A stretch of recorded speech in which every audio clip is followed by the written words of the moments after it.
Ukrainian President Vladimir Zelensky says he is set to meet with two top officials in Kiev. President Zelensky announced yesterday that Secretary of State Antony Blinken and Defense Secretary Lloyd Austin would be visiting Ukraine's capital. Neither the White House nor the State Department confirmed the trip. If Blinken and Austin do travel to Ukraine, they would be the highest-ranking U.S. officials to visit the country since Russia launched the war there. Secretary Blinken met with Ukraine's Prime Minister in Washington, D.C. on Friday. And today is Orthodox Easter, and Ukrainian officials say President Putin has rejected a holiday ceasefire. Parishioners in the eastern part of the country gathered for protection and reflection. They also showed support for their troops with food donations. Meanwhile, Russia is renewing its attacks on the port city of Mariupol, and Ukrainian leaders are calling for more sanctions in hopes of weakening Russia's ability to fight. The fight continues for control of Mariupol. Russian forces Saturday tried to storm a steel plant where the last of Ukraine's soldiers are holding out.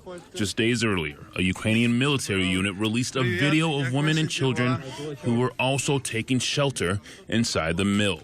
Some have been there for weeks. Their fate is now unclear. The city that had once 450,000 is now largely in ruins.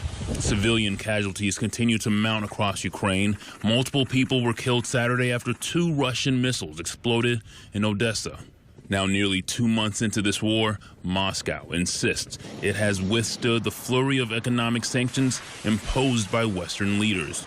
But there are some indicators that the Russian economy is starting to crack. The country is in the midst of its worst surge of inflation in 2 decades and has seen hundreds of foreign companies leave. Ukraine says more needs to be done to have an immediate impact. It's necessary to press to Russia through these sanctions, to press to the business people around the power in Kremlin to stop adopting these absolutely mad decisions. EU countries have discussed further sanctions of Russian oil, but so far have not been able to reach a consensus. Russia receives about $850 million a day for European purchases of Russian oil and gas. All right, stay with Boston 25 for the latest on the situation in Ukraine. If you can't find us online for some reason, you can find the latest information on the Boston 25 News app and boston25news.com.